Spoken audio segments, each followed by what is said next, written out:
Hello दोस्तों, नमस्कार। स्वागत है आप सभी का हमारे चैनल पर। तो आप लोग देख रहे हैं पीआर नॉलेज सेंटर। तो अगर आप यूपी पीसीएस की तैयारी कर रहे हैं तो यूपी पीसीएस तैयारी में जीएस के पोर्शन बहुत महत्वपूर्ण होते हैं।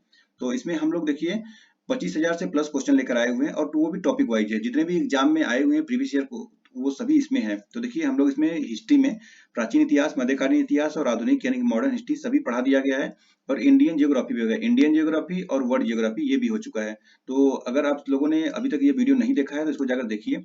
और हम लोग तो शुरू कर चुके हैं इंडियन पॉलिटी भी। तो इंडियन पॉलिटी में आज हम लोग सेकंड पार्ट कर रहे हैं। तो इसमें नागरिकता हो गया है, मौलिक कर्तव्य हो गया है, मौलिक अधिकार हो चुका है, डीपीएसपी हो चुका है और आज हम लोग पढ़ेंगे स्टेट और मतलब पूरा संसद भवन यानी पार्लियामेंट्री सिस्टम पढ़ेंगे। तो चलिए आप उसको शुरू करते हैं। तो जैसा कि आप लोग यहाँ पर देख सकते हैं, सरकार शासन प्रणाली के बारे में आज हम लोग को पढ़ना है। पार्लियामेंट्री सिस्टम यानी संसदीय व्यवस्था। तो चलिए शुरुआत करते हैं। तो देखिए जितने भी एग्जाम में आए रहेंगे आपको यहाँ पर दिखेगा कि कौन कौन से एग्जाम में आए हुए हैं। देखिए ये यूपी पीसीएस जे 2023 में पूछा था, पीसीएस 2021 में पूछा है, 2021 में पूछा है, ऐसे सब में पूछा रहेगा क्वेश्चन। परंपरागत रूप से भारत की संसद में शून्यकाल का प्रारंभ होता है, तो ये 12 बजे मध्याह्न काल में होता है। नेक्स्ट है भारतीय संसद की कार्रवाई में शून्यकाल प्रश्न अर्थ है, तो यह प्रश्न काल के ठीक पश्चात का काल। फिर नेक्स्ट क्वेश्चन है विधेयक जो राज्यसभा में प्रथम बार प्रस्तावित नहीं किया जा सकता है, तो यह धन विधेयक। नेक्स्ट क्वेश्चन है भारत में संसदात्मक व्यवस्था केंद्रीयता से संघवाद की ओर खिसकी, तो यह 1980 के दशक में। नेक्स्ट है यह एक लोकतांत्रिक गणतंत्र है, इसमें संसदात्मक रूप की सरकार है। एक सर्वोच्च सत्ता भारत की जनता में निहित है, यह सभी मूलभूत लक्षण है। तो भारत में राजनीतिक व्यवस्था के हैं। विधायिका कार्यपालिका पर नियंत्रण होता है संसदात्मक शासन व्यवस्था में। और भारतीय संविधान की विशेषता नहीं है, तो यह अध्यक्षात्मक सरकार, ठीक है। गणतंत्रीय अवधारणा से संबंधित नहीं है, तो यह सर्वोच्च शक्ति एक राजा के समान एक ही व्यक्ति में निहित। नेक्स्ट क्वेश्चन है संघीय व्यवस्था। अब फेडरल सिस्टम के बारे में देखते हैं। तो भारतीय संविधान एक सशक्त केंद्रीकृत प्रवृत्ति वाला परिसंघात्मक संविधान है। यह कथन किसका है, तो यह है सर आइवर जेनिंग्स का। नेक्स्ट क्वेश्चन है भारतीय संविधान की अधिक कठोर तथा अधिक लचीले के मध्य एक अच्छा संतुलन स्थापित करता है, तो यह केसी बियर। नेक्स्ट क्वेश्चन है भारत के संविधान का संघीय लक्षण नहीं है एकहरी नागरिकता का। नेक्स्ट क्वेश्चन है संविधान को संघात्मक के तंग ढांचे में नहीं ढाला गया है, यह कथन किसका है, तो यह ए.के. अय्यर का। नेक्स्ट क्वेश्चन है संघीय क्षेत्रों का प्रतिनिधित्व प्राप्त है लोकसभा। अध्यक्षात्मक शासन प्रणाली का आधारभूत तत्व है एकल कार्यपालिका। कार्यकारिणी का प्रमुख राष्ट्रपति होता है, जो राष्ट्रपति अपने मंत्री परिषद का चयन स्वयं करता है एवं राष्ट्रपति व्यवस्थापिका को भंग नहीं कर सकता है। ये विशेषताएं हैं। तो यह है अध्यक्षात्मक शासन प्रणाली की। अब नेक्स्ट क्वेश्चन आता है केंद्र राज्य संबंध यानी कि सेंट्रल स्टेट रिलेशन से है। बहुत सारे क्वेश्चन देखिए पूछे जाते हैं, बहुत इंपॉर्टेंट होते हैं। तो यूपीपीसीएस 2018 में क्वेश्चन पूछा हुआ है, देखेंगे आप। तो यहाँ पर है सरकारिया आयोग की संतुष्टियां संबंधित है, तो यह केंद्र राज्य संबंध से है। एक नई अखिल भारतीय सेवा के सृजन हेतु संतुष्टि करना अनन्य अधिकार है, तो यह राज्यसभा का। शिक्षा एक विधि विषय के रूप में सम्मिलित है, तो यह समवर्ती सूची। और सहभागी लोकतंत्र की सही विशेषता नहीं है, तो यह शक्तियों का केंद्रीकरण। केंद्र एवं राज्यों के बीच वैधानिक शक्तियों का बंटवारा दिया हुआ है, तो यह 7वीं अनुसूची में है। भारतीय संविधान का वह भाग है और अध्याय जो संघ और राज्यों के बीच विधायी संबंध के बारे में है, तो यह भाग 11 अध्याय 1। भारत में संघ राज्य संबंध से संबंधित नहीं है, तो यह इंद्रजीत गुप्ता समिति। नेक्स्ट है संघ और राज्यों के मध्य संबंधों की समीक्षा करने के लिए गठित हुआ है, तो यह सरकारिया आयोग। नेक्स्ट है संवैधानिक प्रावधानों पर, परंपराओं तथा व्यवहारों पर, न्यायिक व्याख्याओं पर एवं बातचीत के लिए यंत्र विन्यास पर निर्भर करते हैं भारत में केंद्र राज्य संबंध। सरकारिया आयोग का मुख्य उद्देश्य क्या था, तो केंद्र राज्य संबंध। नेक्स्ट है राज्य संघ के सामंत महंत नहीं है, तो यह बी आर अम्बेडकर का। नेक्स्ट क्वेश्चन है देखिए पीसी 2021 में क्वेश्चन पूछा था, अंतरराष्ट्रीय संबंध यानी इंटर स्टेट रिलेशन है ये। वह आयोग जिसकी सिफारिश पर भारत में अंतरराज्य परिषद की स्थापना की गई, तो सरकारिया आयोग का। अंतरराज्यीय नेक्स्ट क्वेश्चन है अंतरराज्यीय विवादों की जांच करना और उन पर सलाह देना, केंद्र तथा राज्यों या एक या अधिक राज्यों के समान हितों के विषयों पर अन्वेषण एवं विचार विमर्श करना, एवं राज्यों के मध्य समन्वय के विषयों पर संतुष्टियां करना प्रमुख उद्देश्य है, तो ये अंतर राज्य परिषदों के हैं। नेक्स्ट है, बिना अनुमति संसद से 60 दिन अनुपस्थित रहने पर किसी सांसद को घोषित किया जा सकता है, तो ये अयोग्य। नेक्स्ट है, कावेरी नदी के जल बंटवारे का विवाद संबंधित है तमिलनाडु, कर्नाटक, केरल और पांडिचेरी। अंतरराष्ट्रीय संधियों को भारत के किसी भाग अथवा संपूर्ण भारत में लागू करने के लिए संसद कोई कानून बना सकती है, तो बिना किसी राज्य की सहमति के बना सकती है। संविधान का वह अनुच्छेद जिसके द्वारा प्रत्येक नागरिक के लिए संविधान का अनुपालन करना और उसके आदर्शों, संस्थाओं, राष्ट्र ध्वज और राष्ट्रगान के लिए सम्मान प्रदर्शित करना एक कर्तव्य घोषित किया गया है, तो अनुच्छेद 51 का 51 है। 51 के क में क है, 11 होते हैं मूल कर्तव्य। चलिए नेक्स्ट है, आपातकाल उपबंध यानी कि इमरजेंसी प्रोविजन के बारे में है। संसद द्वारा संकट काल की घोषणा का अनुमोदन होना आवश्यक है, तो 1 माह के अंतराल में, और आपातकाल में राज्य विधानसभा की अवधि बढ़ाई जा सकती है, तो संसद द्वारा। भारत में वित्तीय आपातकाल की घोषणा की गई है, कभी नहीं। और भारत में राष्ट्रीय देखिए वित्तीय आपातकाल 1960 में है। भारत की राष्ट्रीय आपातकाल की घोषणा के आधार नहीं है, तो यह है आंतरिक शांति को खतरा। नेक्स्ट है, वह अधिकार जो राष्ट्रीय आपातकाल तक समाप्त या सीमित नहीं किया जा सकता है, तो यह व्यक्ति स्वतंत्रता तथा जीवन का अधिकार है। नेक्स्ट क्वेश्चन है, भारतीय संविधान के अनुच्छेद 356 के अंतर्गत राष्ट्रपति शासन सर्वप्रथम लागू किया गया था, तो यह है पेप्सू। नेक्स्ट है, संविधान के अंतर्गत युद्ध या शांति घोषणा की शक्ति निहित राष्ट्रपति में है। और भारतीय संविधान के अंतर्गत आपातकाल होता है 3 प्रकार के होता है। 1 मिनट।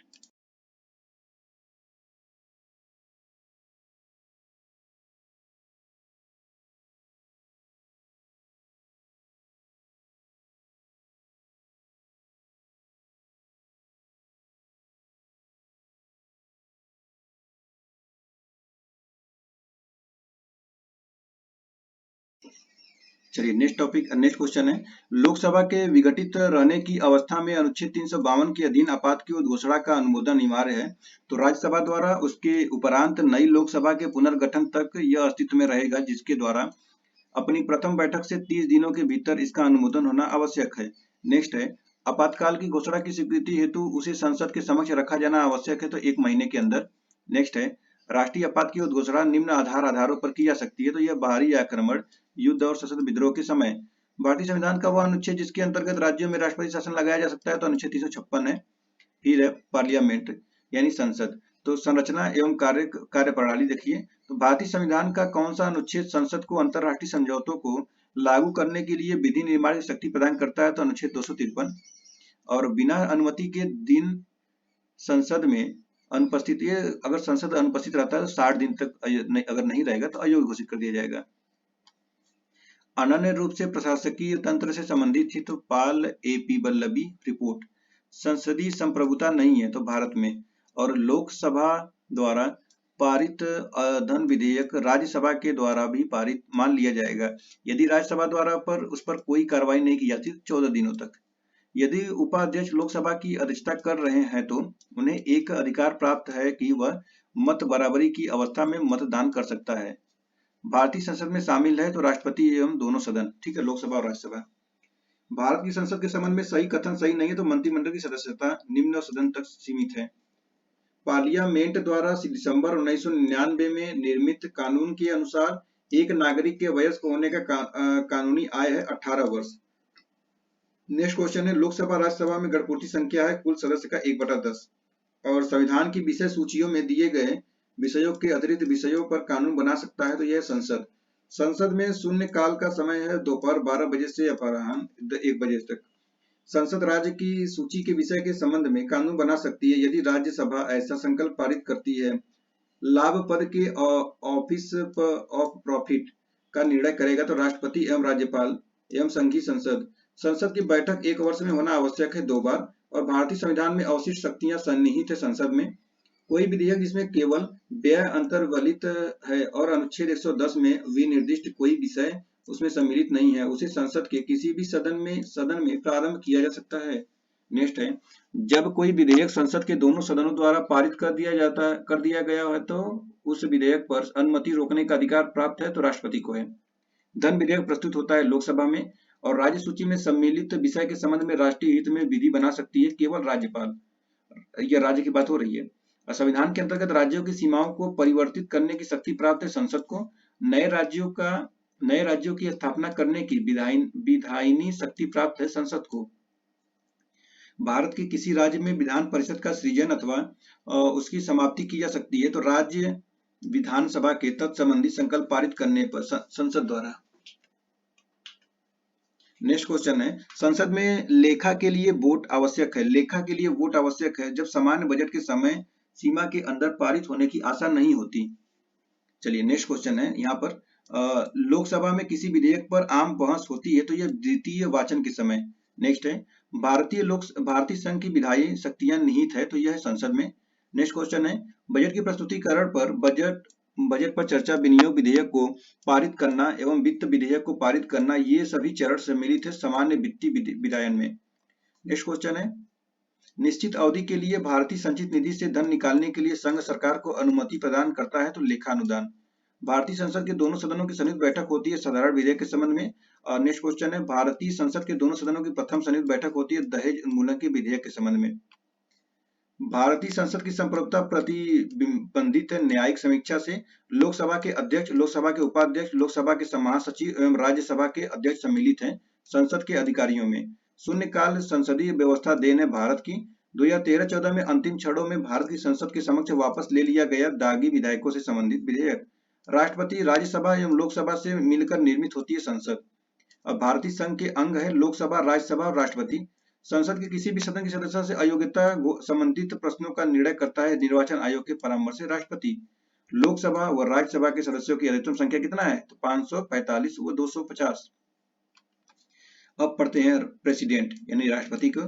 तो राष्ट्रपति पद के नामांकन में प्रस्तावकों को अनुमोदक न्यूनतम संख्या होनी चाहिए तो 50 प्रस्तावक, 50 अनुमोदन होना चाहिए। उपराष्ट्रपति के लिए 20।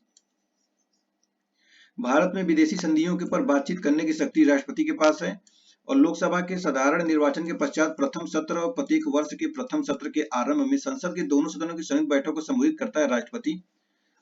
अपने अभिभाषण में संसद को उसके आह्वान के कारणों के विषय में सूचित करता है राष्ट्रपति। भारतीय राष्ट्रपति जो लोकसभा में अध्यक्ष भी रहे थे तो ये नीलम संजीव रेड्डी। भारत के राष्ट्रपति का पद ग्रहण करने के पूर्व उपराष्ट्रपति के पद पर कार्य नहीं किया था तो नीलम संजीव रेड्डी। भारत के राष्ट्रपति के चुनाव से संबंधित विवादों का निर्णय करता है तो भारत का सुप्रीम कोर्ट। और राष्ट्रपति बनने के लिए उम्र कितना होना चाहिए 35 वर्ष। उपराष्ट्रपति बनने के लिए भी 35 वर्ष होना चाहिए। और राज्यपाल, राष्ट्रपति के उम्मीदवार के लिए आवश्यक नहीं है तो पढ़ा लिखा नहीं होना चाहिए और यह अनिवार्य नहीं है। एक सांसद है, एक सांसद अथवा विधानसभा का सदस्य राष्ट्रपति निर्वाचित हो सकता है। निर्वाचित होने के उपरांत अपनी सदस्यता छोड़नी होगी। भारत के राष्ट्रपति की अनुपस्थिति में यदि उपराष्ट्रपति उपलब्ध नहीं है तो राष्ट्रपति की तरह कार्य कर सकता है तो भारत के प्रधान न्यायाधीश। नेक्स्ट है, भारत के राष्ट्रपति को कार्य अवधि की समाप्ति से पूर्व भी पद से हटाया जा सकता है तो यह महाभियोग के द्वारा। अनुच्छेद 61 में क्या है शपथ। भारत के राष्ट्रपति पर महाभियोग चलाने के पूर्व सूचना देना आवश्यक है तो कम से कम 14 दिन पूर्व सूचना देना पड़ेगा उसको। और राष्ट्रपति का रिक्त स्थान भर लिया जाना चाहिए तो 6 माह के अंदर भर देना चाहिए, उस समय तक उपराष्ट्रपति कार्य करेगा। वित्त आयोग के अध्यक्ष एवं संघ राज्य क्षेत्र के मुख्यमंत्री की नियुक्ति की जा सकती है तो भारत के राष्ट्रपति द्वारा। और संघ की कार्यपालिका शक्तियां राष्ट्रपति में निहित है अनुच्छेद 53 के अंतर्गत। संघ की कार्यपालिका शक्ति निहित है राष्ट्रपति में और भारतीय गणतंत्र का प्रमुख है भारत का राष्ट्रपति। लोकसभा भंग हो तो आकस्मिक निधि से धनराशि निकाली जाएगी राष्ट्रपति के आदेश पर। लोकसभा और राज्यसभा की संयुक्त बैठक आहूत की जाती है राष्ट्रपति द्वारा। भारतीय संविधान के अंतर्गत राष्ट्रपति को अधिकार है कि वह किसी बिल पर अपनी अनुमति रोक ले तो यह अनुच्छेद 111। देखिए कौन से ईयर पूछा है तो पीसीएस जीएस में पूछा था 2008 में क्वेश्चन। नेक्स्ट है, किसी भौगोलिक क्षेत्र को अनुसूचित क्षेत्र घोषित करने का संवैधानिक अधिकार है।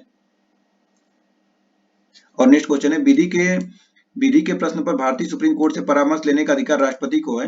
भारत के राष्ट्रपति की शक्तियों के बारे में कथन सही नहीं है तो राष्ट्रपति को सुप्रीम कोर्ट के परामर्श को स्वीकार करना चाहिए, ये कथन सही नहीं है। वो स्वीकार करे या न करे राष्ट्रपति के ऊपर है। भारत के महान्यायवादी, नियंत्रक के महालेखा परीक्षक एवं राज्य के राज्यपाल की नियुक्ति कौन करता है राष्ट्रपति करता है।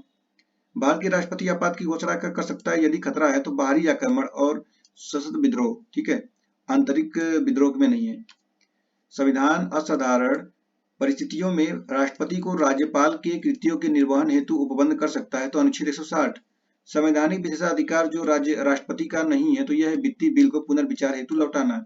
नेक्स्ट है भारत के राष्ट्रपति को अध्यादेश जारी करने की शक्ति प्रदान करता है, अनुच्छेद 123 है।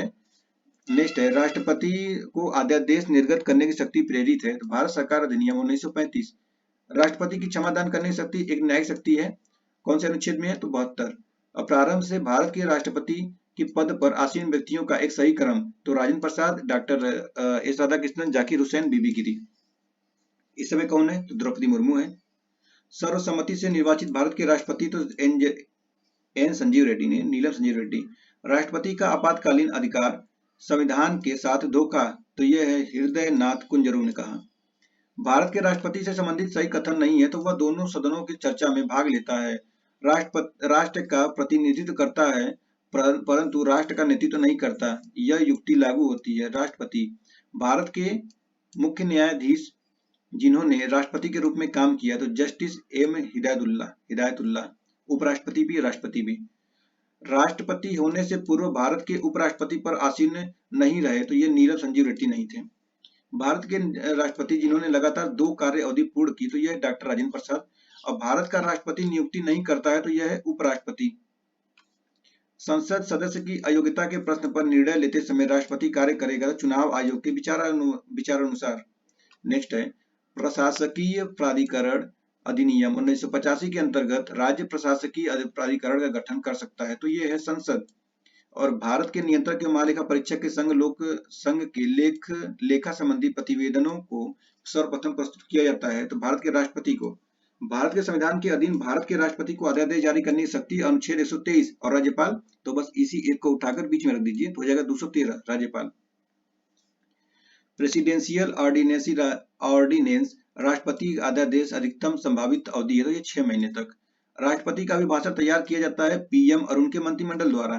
लोकसभा को विघटित कर सकता है राष्ट्रपति, ठीक है। तो अब क्वेश्चन आता है उपराष्ट्रपति से।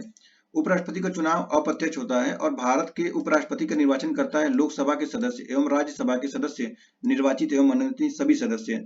इसमें 20 प्रस्तावक 20 अनुमोदन होना चाहिए। जैसे प्रेसिडेंट का था 50 प्रस्तावक 50 अनुमोदन, तो उपराष्ट्रपति के लिए 20 प्रस्तावक 20 अनुमोदन होना चाहिए। भारत के उपराष्ट्रपति का निर्वाचन होता है केवल लोकसभा के सदस्यों द्वारा, केवल राज्यसभा के सदस्यों द्वारा। भारत के उपराष्ट्रपति का पदच्युत करने का संकल्प प्रस्तावित किया जाता है केवल राज्यसभा में। और भारत राज्यसभा का अध्यक्ष होता है, अध्यक्ष कौन होता है, तो ये भारत के उपराष्ट्रपति होते हैं। भारत का द्वितीय उच्चतम प्रतिष्ठित पदाधिकारी है, उनके पास अपने पद से जुड़ा कोई औपचारिक कार्य नहीं है। राष्ट्रपति की अनुपस्थिति में उसकी कार्य करता है एवं राष्ट्रपति के रूप में कार्य करता है। यदि राष्ट्रपति त्यागपत्र देता है या पदच्युत किया जाता है, उसकी मृत्यु हो जाती है, वह व्यक्ति है भारत का उपराष्ट्रपति। चलिए अब लोकसभा के बारे में देखते हैं। देखिए 2023 में क्वेश्चन पूछा था। गुजरात में 26 और हरियाणा में 10, हिमाचल प्रदेश में 4, झारखंड में 14 है। उत्तर प्रदेश बताइए कितने हैं, 80 है। अनन्य अधिकार जो लोकसभा के हैं तो ये धन विधेयक को पेश करना और मंत्री परिषद के विरुद्ध अविश्वास प्रस्ताव पारित करना। पीसीएस 2022 में है। पीसीएस 2022 में ये क्वेश्चन है कि 7वीं लोकसभा तो चुनाव 1980 में, 11वीं 1996, 9वीं हुआ था 1989 में, 13वीं हुआ था 1999 में। बिहार में लोकसभा की सीटें 40 हैं और बंगाल में है 42, तमिलनाडु में 39 और गुजरात में 26। भारत में प्रथम लोकसभा के अध्यक्ष जीबी मावलंकर और लोकसभा के प्रथम महिला स्पीकर तो मीरा कुमार। चलिए यूपी का अभी बताया था मैंने, कितना है, यूपी का 80 है। नेक्स्ट है निश्चित करता है कि एक विधेयक धन विधेयक है या नहीं, तो ये लोकसभा का अध्यक्ष करता है, राष्ट्रपति मत लगाइएगा। लोकसभा में अविश्वास प्रस्ताव प्रस्तुत करने के लिए सदस्यों की सहमति आवश्यक है तो 50 सदस्य। लोकसभा के 2 सदस्य निर्वाचित किए जाते हैं त्रिपुरा में। धन विधेयक पुनः स्थापित किया जाता है लोकसभा में। लोकसभा की बैठक समाप्त की जा सकती है तो यह स्थगन द्वारा, सत्रावसान द्वारा, विघटन द्वारा। लोकसभा के सत्र का अवसान करने के लिए प्राधिकृत है तो यह राष्ट्रपति। और लोकसभा में किसी विधेयक पर आम बहस होती है तो द्वितीय वाचन में। चलिए नेक्स्ट है डिलिमिटेशन के बाद यूपी में निर्वाचकों की संख्या के अनुसार सबसे बड़ा लोकसभा समाज क्षेत्र तो उन्नाव है। और 2009 लोकसभा चुनाव में निर्वाचकों की संख्या मिलियन में है तो 714। लोकसभा और राज्यसभा में प्रतिनिधित्व सबसे अधिक है तो उत्तर प्रदेश में। और सांसद के दोनों सदनों की संयुक्त बैठक की अध्यक्षता करेगा तो लोकसभा का अध्यक्ष। प्रोटेम स्पीकर का कर्तव्य होता है सदस्यों को शपथ दिलाना। और नेक्स्ट है लोकसभा अध्यक्ष को उसके कार्यकाल की समाप्ति के पूर्व पद से हटाया जा सकता है, तो यह यदि लोकसभा इस आशय का प्रस्ताव पारित कर दे तब। नेक्स्ट है, कोई विधेयक धन विधेयक है या नहीं, इसका निर्णय लोकसभा का अध्यक्ष करता है। लोकसभा का सचिवालय सीधे नियंत्रित होता है लोकसभा के अध्यक्ष द्वारा। लोकसभा अध्यक्ष यानी स्पीकर अपने कास्टिंग्स वोट का प्रयोग करता है यदि वोट बराबर हो जाता है तब। लोकसभा का स्पीकर अपना त्याग पत्र देता है लोकसभा के डिप्टी स्पीकर को संबोधित कर और लोकसभा को पुनः स्थापित किया जा सकता है धन विधेयक। प्रथम जनजातीय लोकसभा अध्यक्ष थे P.A. संगमा। प्रथम स्पीकर जिसके खिलाफ लोकसभा में अविश्वास प्रस्ताव लाया गया था G.B. मावलंकर। लोकसभा और राज्यसभा की गणपूर्ति करता है कुल सदस्य का 1/10। अनुसूचित जाति के लिए आरक्षण नहीं है तो अरुणाचल प्रदेश, जम्मू कश्मीर एवं मेघालय। नेक्स्ट है, लोकसभा के 2 सत्रों के अंतराल को कहते हैं सत्रावसान काल और लोकसभा की सामान्यतः 5 वर्ष होती है तो यदि प्रथम बैठक के लिए नियत तिथि से। सत्रावसान से तात्पर्य है लोकसभा के सत्र समाप्ति करना। संसद के दोनों सदनों की संयुक्त बैठक का पीठासीन होगा लोकसभा का अध्यक्ष। भारतीय संसद की लोक लेखा समिति के चेयरमैन को मनोनीत करता है तो लोकसभा का अध्यक्ष। और लोकसभा और राज्यसभा की संयुक्त बैठक आहूत की जाती है राष्ट्रपति द्वारा। लोकसभा अध्यक्ष सीधे पर्यवेक्षक के अंतर्गत आता है लोकसभा सचिवालय। सदन के एक सदस्य से स्पीकर बोलने को मना करते हुए दूसरे सदस्य को बोलने को कह सकता है तो यह है यील्डिंग द फ्लोर। अब है राज्यसभा। तो राज्यसभा में देखिए पीसीएस ये एग्जाम में 2021 में पूछा था। राज्य और उसके प्रतिनिधि, राजस्थान में 10 है, गुजरात में 11 है, कर्नाटक में 12 है, पंजाब में 7 है। अब बताइए यूपी में कितना है? यूपी में आपका काम है, आप बताइए। फिर है असम में, तो असम में 7 है, छत्तीसगढ़ में 5 है, हिमाचल प्रदेश में 3 है और उत्तर प्रदेश में 31 है। चलिए आप वेस्ट बंगाल बता दीजिए कितने सीट है राज्यसभा की। नेक्स्ट है, छत्तीसगढ़ में 5 है, झारखंड में 6 है, तेलंगाना में 7 है, उत्तराखंड में 3 है। चलिए तमिलनाडु में बता दीजिए कितना है, तमिलनाडु में कितना सीट है राज्यसभा का। भारतीय संविधान का अनुच्छेद जिसके अंतर्गत अंतर्राष्ट्रीय समझौतों को प्रभावी बनाने हेतु संसद राज्य सूची के विषय पर कानून बना सकती है तो यह अनुच्छेद 253। अविश्वास प्रस्ताव पर विचार करने का अधिकार नहीं है तो राज्यसभा को। और राज्यसभा के चुनाव के लिए अपेक्षित न्यूनतम आयु 30 वर्ष होनी चाहिए। राज्यसभा में राज्यों को प्रतिनिधित्व दिया जाता है उनकी जनसंख्या के आधार पर। राज्यसभा के लिए निर्वाचित सदस्यों की संख्या सबसे कम है हिमाचल प्रदेश में। हिमाचल प्रदेश से पहली बार एक सांसद विधेयक को इस आधार पर सदन की सदस्यता से अयोग्य घोषित किया गया कि वे इसकी अनुमति के बिना इसकी 60 लगातार बैठकों में अनुपस्थित रहे। वह सदस्य थे राज्यसभा के। राज्यसभा के प्रधान सभापति होता है उपराष्ट्रपति और वह सभा जिसका अध्यक्ष सदस्य नहीं होता है राज्यसभा का। लोकसभा द्वारा विचारार्थ भेजे गए वित्त विधेयक को राज्यसभा अधिकतम रोके रख सकती है 14 दिन तक। राज्यसभा की एकांतिक शक्ति को अंतर्गत आता है नई अखिल भारतीय सेवाओं का सृजन। और प्रधानमंत्री मनमोहन सिंह राज्यसभा सदस्य निर्वाचित हुए थे असम से। राज्यसभा के 1/3 सदस्य हैं तो यह प्रत्येक 2 वर्ष बाद अवकाश ग्रहण करते हैं। संसद जया बच्चन को राज्यसभा की सदस्यता के लिए अयोग्य ठहराया गया क्योंकि वे अध्यक्ष के रूप में लाभ पाने वाले पद पर आसीन थी तो उत्तर प्रदेश फिल्म विकास परिषद में। राज्यसभा में राज्यों को आवंटित स्थानों के आधार पर आरोही क्रम में सही अनुक्रम लगाइए। तो पहले उत्तर प्रदेश, फिर बिहार, फिर महाराष्ट्र, तमिलनाडु। वर्तमान में उत्तर प्रदेश, महाराष्ट्र, तमिलनाडु, बिहार, पश्चिम बंगाल। चलिए अब प्रधानमंत्री और उसके मंत्रिपरिषद के कार्य देखते हैं।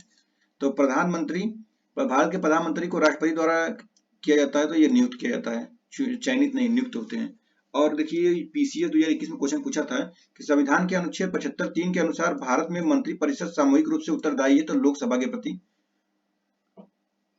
भारतीय संविधान के प्रावधानों में मंत्रिपरिषद की नियुक्ति तथा पदच्युति को विवेचित करता है तो अनुच्छेद 75। भारत में आर्थिक मामलों की कैबिनेट समिति का प्रमुख होता है प्रधानमंत्री। भारत में वह मंत्री जो संसद के दोनों सदनों में से किसी सदन का सदस्य नहीं है उसे मंत्री के पद से मुक्त हो जाना पड़ता है 6 माह बाद। मंत्रिपरिषद सामूहिक रूप से उत्तरदायी होता है लोकसभा के प्रति। कैबिनेट सम्मिलित होते हैं केवल कैबिनेट मंत्री। अपने प्रधानमंत्री काल के लोकसभा के सदस्य थे चंद्रशेखर। वह प्रधानमंत्री जिसने अपने कार्यकाल में संसद का सामना नहीं किया था चौधरी चरण सिंह। भारत के प्रधानमंत्री बनने से पूर्व किसी भी राज्य के मुख्यमंत्री नहीं थे तो चंद्रशेखर।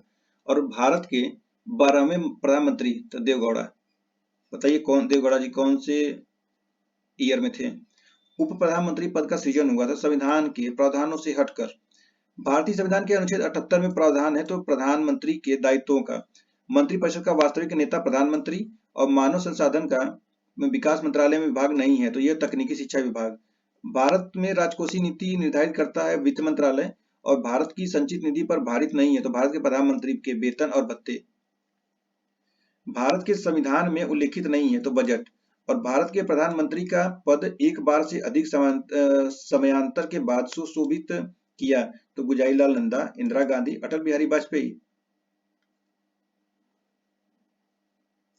भारत के प्रधानमंत्री का पद एक बार से अधिक समयांतर के बाद सुशोभित किया गुजारीलाल नंदा, इंदिरा गांधी और अटल बिहारी वाजपेयी। अभी आप सोच रहे होंगे नरेंद्र मोदी जी का क्यों नहीं नाम है, तो देखिए 2014 से लेकर 2024 तक लगातार हैं, ठीक है, तो इसमें बीच में कोई गैप नहीं हुआ तो इसलिए यहाँ पर पूछा है कि समय अंतराल। तो देखिए इंदिरा गांधी के 74 कब आई थी, 71 से लेके 76 तक थी, फिर 80 के बाद फिर 81 से लेकर 85 तक थी और अटल बिहारी वाजपेयी भी 2-3 बार बने थे तो इसलिए। चलिए नेक्स्ट क्वेश्चन है, मंत्रिपरिषद में प्रधानमंत्री सहित मंत्रियों की कुल संख्या के लोकसभा के सदस्यों की कुल संख्या के 15% से अधिक नहीं होगी। उक्त प्रावधान अंततः स्थापित किया गया है तो 91 संविधान संशोधन अधिनियम 2003 के धारा 2 द्वारा प्रधानमंत्री को एक निर्वाचित राजा के रूप में संबोधित किया था तो यह हिंटन ने। अब नेक्स्ट टॉपिक आता है संसदीय समितियां एवं विभिन्न प्रस्ताव। तो लोक लेखा समिति के सदस्य होते हैं लोकसभा 15, राज्यसभा के 7। भारतीय संसद की लोक लेखा समिति समीक्षा करती है नियंत्रक व महालेखा परीक्षक के प्रतिवेदन की, मतलब रिपोर्ट की। विशेषाधिकार समिति में सदस्य होते हैं 15 और सूचना एवं तकनीकी के अस्थायी समिति के अध्यक्ष शशि थरूर हैं। और वह अनुदान जिसको संसद में प्रस्तुत करने से पहले लोक लेखा समिति का अनुमोदन प्राप्त होना चाहिए तो यह अधिक अनुदान। प्राक्कलन समिति के सदस्यों का कार्यकाल होता है 1 वर्ष। संसद की लोक लेखा समिति की बैठकों में उपस्थित रहता है तो भारत के नियंत्रक महालेखा परीक्षक। ध्यान आकर्षण सूचना के प्रावधान को सीमित किया है स्थगन प्रावधान। और भारत में मंत्री परिषद रख सकता है विश्वास प्रस्ताव। नेक्स्ट है कटौती प्रस्ताव का संदर्भित है संघीय बजट। संसदीय समिति गठित नहीं की गई है तो यह अल्पसंख्यकों के कल्याण के बारे में। लेखानुदान संघ सरकार को अनुमोदन करता है निश्चित अवधि के लिए भारतीय संचित निधि से धन निकालने के लिए। नेक्स्ट है वह धन समिति का अध्यक्ष सामान्यतः विपक्षी दल से है तो लोक लेखा समिति, ठीक है। देखिए 8वां नंबर है, इसको पढ़ते हैं अभी, 1 मिनट।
ठीक है, तो यहाँ पे शुरू करते हैं विभिन्न संविधान संशोधन एवं उसकी प्रक्रिया।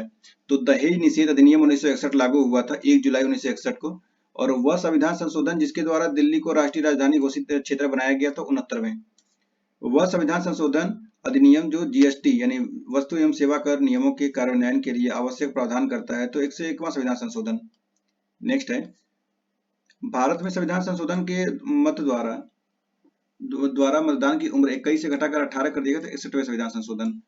और भारतीय संविधान में संवैधानिक संशोधन के द्वारा भाग 9B जोड़ा गया, तो 97 संविधान संशोधन। नागरिकता संशोधन विधेयक 2019 को संसद ने पारित किया 11 दिसंबर 2019 को।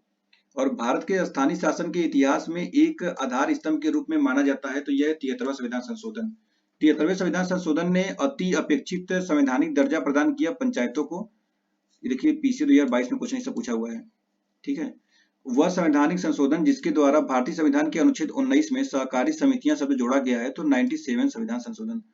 11वें मौलिक कर्तव्य को भारतीय संविधान में शामिल किया गया वर्ष 2002 में। और एक संवैधानिक संशोधन जो मौलिक कर्तव्य से संबंधित है, 42वें संविधान संशोधन 1976। संविधान के 42वें संविधान संशोधन डीपीएसपी तत्वों में जोड़ा नहीं जाया गया, तो समान आचार संहिता, ये 44 में ऑलरेडी था। संविधान के 73वें और 74वें संशोधन, तो ये राज्य निर्वाचन आयोग, जिला नियोजन समिति एवं राज्य वित्त आयोग के सृजन के लिए। दिल्ली नेशनल कैपेबिलिटी क्षेत्र बना, तो यह है 69वें संविधान संशोधन 1951 द्वारा। और संविधान का 52वां संविधान संशोधन है, तो दल बदलने से है, ये अनुसूची 10 में रखा गया। भाग 10 या अनुसूची 10, आप बताइए, भाग 10 या अनुसूची 10। 84वें संविधान संशोधन अधिनियम द्वारा लोकसभा की कुल सदस्य सीटों की संख्या 1971 की जनगणना के आधार पर कर दी गई है। ये तब तक बदली नहीं जाएगी जब तक एक वर्ष के विशेष के बाद पहली जनगणना नहीं होगी। यह वर्ष विशेष है 2026। लोकसभा और राज्य विधानसभाओं में अनुसूचित जातियों तथा अनुसूचित जनजातियों के आरक्षण संबंधित है, तो 79वें संविधान संशोधन। नेक्स्ट है भारत के संविधान का 93वां संविधान 93, तो ये है केंद्रीय 93 है ना, तो केंद्रीय शिक्षा संस्थाओं से प्रवेश में आरक्षण से संबंधित है। भारतीय संसद के दोनों सदनों द्वारा अलग अलग विशेष बहुमत से पारित होना आवश्यक है, तो संविधान संशोधन विधेयक। नेक्स्ट है भारत की सरकारी भाषा संबंधी प्रावधान का संशोधन हो सकता है, तो समान बहुमत से। नेक्स्ट है संविधान संशोधन की पहल की जा सकती है संसद के किसी एक सदन में। भारत में 2013 तक क्रियान्वयन हो चुका है, तो 98वें संविधान संशोधन तक। 2020 तक 104वें संविधान संशोधन हो चुका है, इस समय 106। शिक्षा जो प्रारंभ में राज्य सूची का विषय था, उसे समवर्ती सूची में स्थापित किया गया 42वें संविधान संशोधन द्वारा। अब भारत में एक नए राज्य के सृजन के प्रयोजन के लिए भारत के संविधान का संशोधन पारित होना चाहिए, तो ये संसद में साधारण बहुमत से। संविधान में 12वां परिशिष्ट जोड़ा गया था, तो ये 74वें संविधान संशोधन द्वारा। फिर अब देखिए ये अधिनियम है और कुछ संशोधन है, जैसे कि 94 संविधान अधिनियम 2006, तो अनुच्छेद 114 के 64 के लिए। 95 2009 में, तो ये 334 के लिए। और 96 तो ये 2011 में था, 8वीं अनुसूची में संशोधन था। और 103वां संविधान संशोधन 2019 में, तो अनुच्छेद 15 में संशोधन। अब आता है वरीयता क्रम। वरीयता क्रम भी एक क्वेश्चन आया था, देख लीजिए उसको, कि योजना आयोग के उपाध्यक्ष को भारत सरकार के सरकारी वरीयता क्रम में महत्व का दर्जा दिया गया है, तो यह भारत सरकार के कैबिनेट मंत्री के समान। देखिए पहले नंबर पे कौन होता है, पहले नंबर पे राष्ट्रपति, दूसरे नंबर उपराष्ट्रपति, तीसरे नंबर प्रधानमंत्री आ जाते हैं। ऐसे वरीयता क्रम में लगभग थोड़े क्वेश्चन है, तो उनको आप लोग देख लीजिए, बहुत इंपॉर्टेंट क्वेश्चन इसमें है।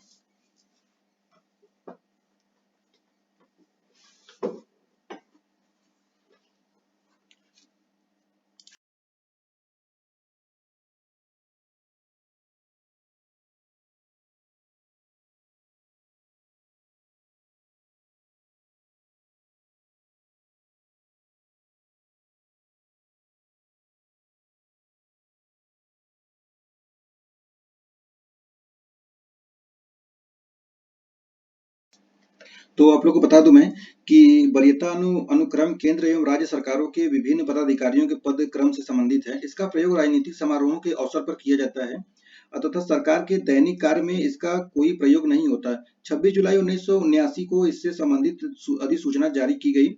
वर्तमान में शीर्ष पदों पर वरीयता अनुक्रम इस प्रकार है, जैसे कि पहले राष्ट्रपति होता है, दूसरे पर उपराष्ट्रपति, तीसरे प्रधानमंत्री, चौथे पे राज्यों के राज्यपाल, ठीक है, यानी कि अपने राज्य में, और पांचवें पर भूतपूर्व राष्ट्रपति, और पांचवा के एक क भी है जो कि उप प्रधानमंत्री के लिए था, अब हटा दिया गया है।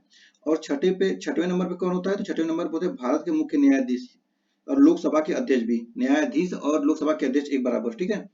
7वें नंबर पर होते हैं केंद्र के कैबिनेट मंत्री, राज्यसभा एवं लोकसभा के विपक्ष के नेता नीति आयोग के उपाध्यक्ष, भूतपूर्व प्रधानमंत्री और राज्यों के मुख्यमंत्री और अपने राज्य में ये होते हैं। और 7वें नंबर के क में भी होते हैं भारत रत्न से सम्मानित व्यक्ति। 8वें नंबर पर होते हैं भारत स्थित विदेशों के असाधारण तथा पूर्ण अधिकारी, राजदूत तथा राष्ट्रमंडल, देशों के उच्चायुक्त और राज्यों के राज्यपाल अपने राज्य के बाहर वाले, और राज्यों के मुख्यमंत्री अपने राज्य के बाहर। 9वें नंबर पर होते हैं सुप्रीम कोर्ट के न्यायाधीश। 9वें के क पर होते हैं लोकसभा आयोग के अध्यक्ष। 9वें नंबर के क में कौन है? तो लोक सेवा आयोग के अध्यक्ष, नियंत्रक एवं महालेखा परीक्षक होते हैं, ठीक है। और उसके बाद आपके आ जाएंगे मुख्य निर्वाचन आयुक्त भी उसी में जाते हैं। 10वें नंबर पे आपके होते हैं राज्यसभा के उपसभापति, सभापति नहीं उपसभापति, सभापति तो आपके उपराष्ट्रपति हो जाएंगे। 10वें नंबर पे राज्यसभा के उपसभापति, लोकसभा का उपाध्यक्ष, नीति आयोग के सदस्य, राज्यों के उप मुख्यमंत्री, केंद्र के राज्य मंत्री और रक्षा मंत्रालय में रक्षा मामलों के लिए कोई अन्य मंत्री। और 11 नंबर पे होते हैं भारत के महान्यायवादी, कैबिनेट सचिव और उपराज्यपाल अपने संघ शासित क्षेत्र में। और लास्ट में 12 नंबर पे आते हैं जनरल अथवा उनके समान रैंक वाले सेना अध्यक्ष लोग, ठीक है। तो इस प्रकार इनकी वरीयता होता है। तो चलिए इसी के साथ हम लोग वीडियो समाप्त करते हैं। नेक्स्ट टॉपिक क्या पढ़ा जाएगा? नेक्स्ट टॉपिक पर हम लोग पढ़ा जाएगा राज्य सरकार की संरचना एवं कार्यप्रणाली के बारे में। तो शुरू करेंगे राज्यपाल, उपराज्यपाल, नेक्स्ट टॉपिक रहेगा। ये पार्ट 2 वीडियो है, इसके पहले एक पार्ट और बनाया गया है, तो पॉलिटी में देखिए, पार्ट 3 में इसको खत्म कर दिया जाएगा। चलिए हम लोग फिर मिलते हैं नेक्स्ट वीडियो में। और वीडियो अच्छा लगा वीडियो को लाइक और चैनल सब्सक्राइब कर लीजिए, और हो सके तो अपने दोस्तों में शेयर करिएगा जो भी विषय की तैयारी कर रहे हो। चलिए फिर मिलते हैं नेक्स्ट वीडियो में। आप सबका बहुत बहुत धन्यवाद। Thank you so much.